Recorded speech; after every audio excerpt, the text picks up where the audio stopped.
This is the Hyundai i30N, and it's a little bit like Korean fried chicken because it's Hyundai's take on the classic hot hatch recipe, and we'll be finding out in this video just how tasty it really is. Now I'm going to talk you around the exterior, the interior, explain the upgrades over the standard i30 and some changes that Hyundai have made to this car as part of a recent midlife facelift. Obviously I'm going to launch it as well to see how quick it is from 0 to 60 miles an hour. I'm Matt Watson and you're watching Carwow.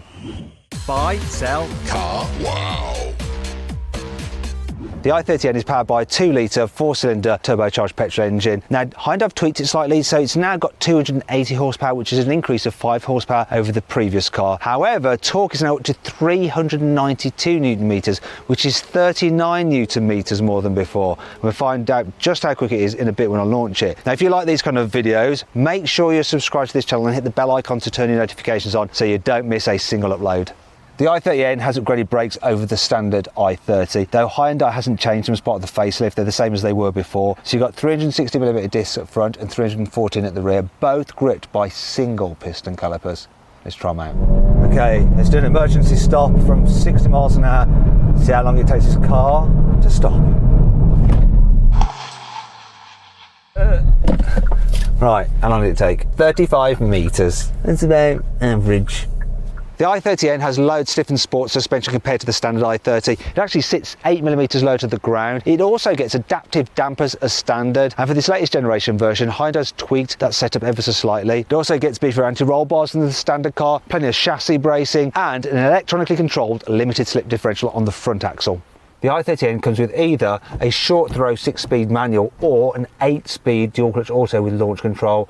Obviously it's front wheel drive only, unlike the Toyota GR Yaris, which is 4-wheel drive, and if that's more your bag, click on the pop-out banner up there or follow the link in the description below to watch my video on that car. Okay, let's see what this Hyundai i30 is like to drive. Let's go for it.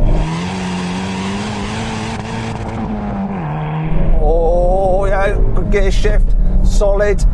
Let's go to N mode for maximum attack.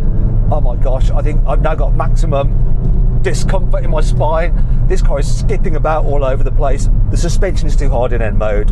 What I'm going to do is switch into custom, where I've set everything else up for maximum attack, but the suspension is soft. Even then it's still quite firm, so the car does stay nice and level in the bends. It's flowing more down the road rather than just skipping down it. Oh, that's good. The rev matching on this car is brilliant. So what's also good, just the balance of the car. It really gives you loads of confidence to just hoon it around. The steering is sharp and precise. It's a total maniac. You get some great noises from the exhaust. You're just changing gear for the hell of it. Oh, the gear shift is good. It's not as slick as the gear shift on a Honda Civic Type R. On track, you'll notice the Civic just seems just more keyed in. Now, if you want to see my full in-depth video review of that car, click on the pop-out banner up there or follow the link in the description. But still, overall, this is an absolute blast to drive on a twisty road.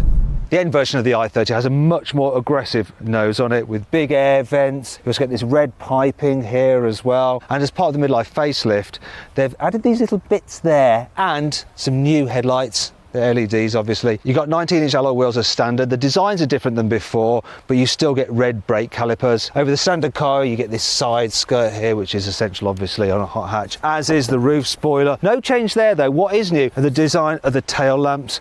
As before, you've got your i30N badge there. You've also got fake diffuser.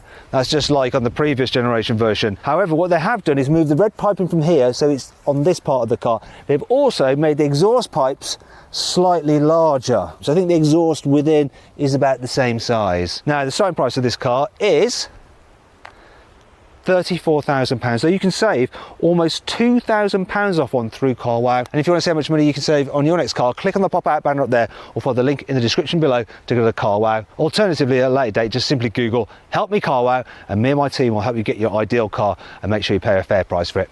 Compared to the normal i30, the N gets a sports steering wheel with an N on it. You also get some drive mode buttons, an N on your rev counter, some shift up lights, there's aluminium pedals, an N knob. You also get some stitching that's contrasted, and you get N floor mats, N kit plates, and some N sport seats, and these are actually new compared to the previous i30N. But they even have this little illuminated N badge on them, which is really cool. What's also new is this larger infotainment screen.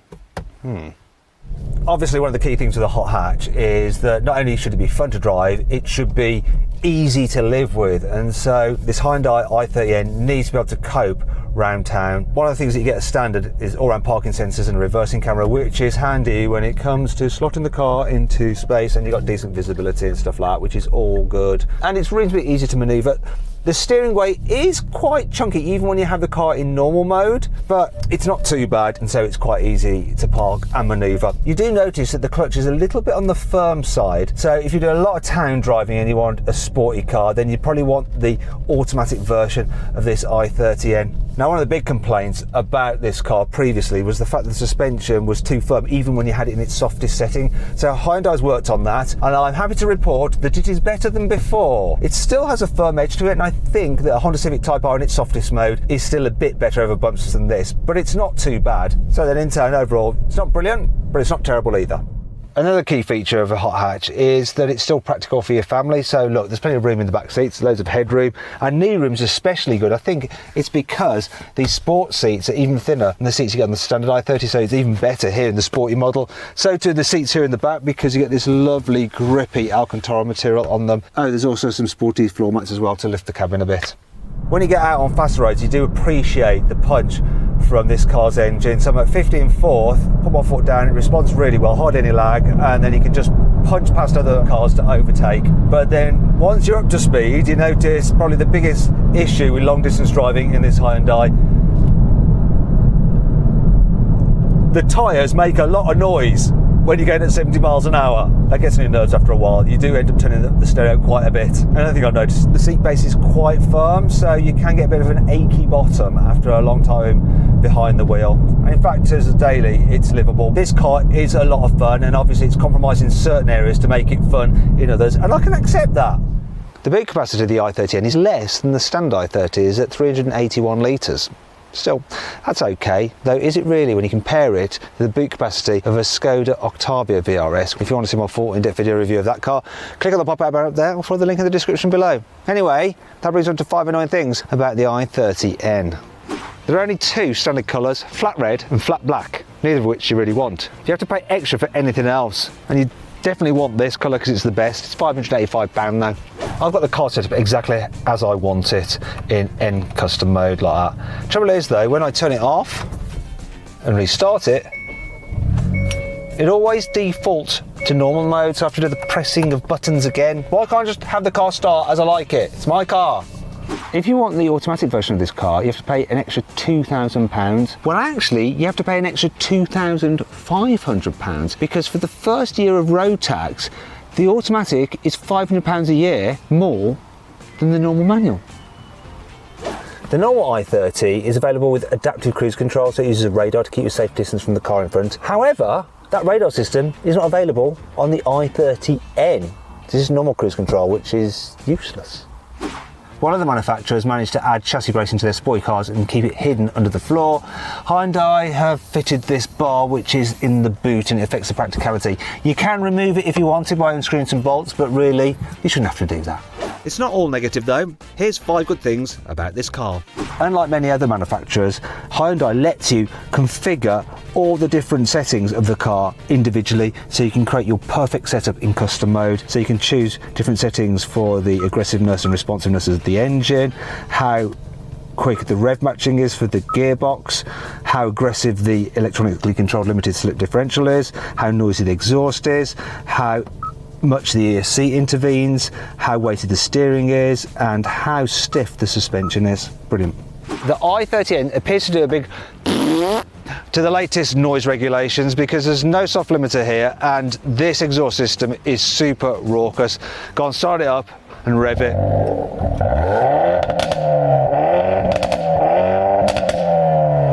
Oh yeah, antisocial. These sports seats are 2 kilograms lighter than those in the old car, and the wheels are 14 kilograms lighter overall, and that's unsprung mass, which helps improve the handling. Hyundai's come with a 5-year warranty. Now the one on the i30N actually extends to track use, so you won't invalidate your warranty if you hoon it endlessly around a track, well, so long as you don't modify the car. The i30N has a load of performance related gauges, and you can show 2 of them at once. So the gauges are oil temperature, coolant, speed, power, torque, and turbo. plus you have a G meter as well. On top of that, you have a performance timer, so you can actually measure your lap times and your acceleration, so 0 to 60, 70, 80, 90, 100. How far will it go up? 120 is the maximum it'll allow you to measure to. Hyundai says the manual version of this i30N should do 0 to 60 in 5.9 seconds, which is 0.2 of a second quicker than the old car. But let's see what I can get. I'm gonna use my specialist timing gear up here and try not to spin up the wheels too much whilst also not bogging down. Come on. Bit of boggage but no spinach. Oh, it's spinning there and traction there again. 7.16. Right, let's try with traction off. See if we can do better. It's a bit better. Spinning there though. It's pulling through. Better. 6.75. Not 5.9 though, is it? Maybe if I had the auto I'd launch better. Speaking of which, that is supposed to do 0 to 60 in 5.4 seconds. I think it might have the same problem with traction and wheel spinach and stuff.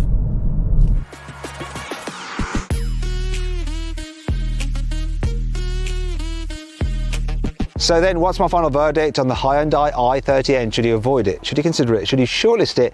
Or should you just go right ahead and buy it? Well, I reckon you should shortlist the i30N. It really is a good, fun, hot hatch. I hope you'll enjoy the video. If you did, give it a like. Click on those windows there for some more videos, and on that box there to go to Carwow to see how much your car is really worth. You just upload some photos and our dealers will bid on it. And if you want to sell it to one of them, you just pick the best offer and they'll come to your house, take your car away, put the money straight in your account. It's completely free.